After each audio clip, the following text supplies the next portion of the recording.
आश्चर्याची घटना.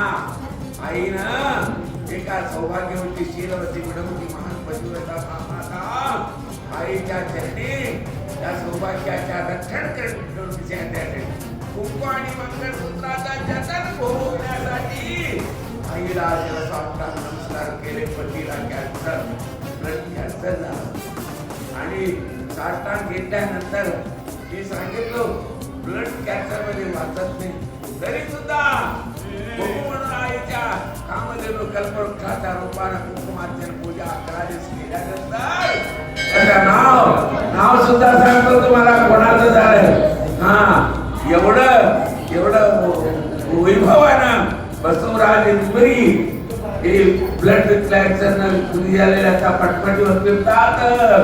भगवती जय, गंगा माता की जय.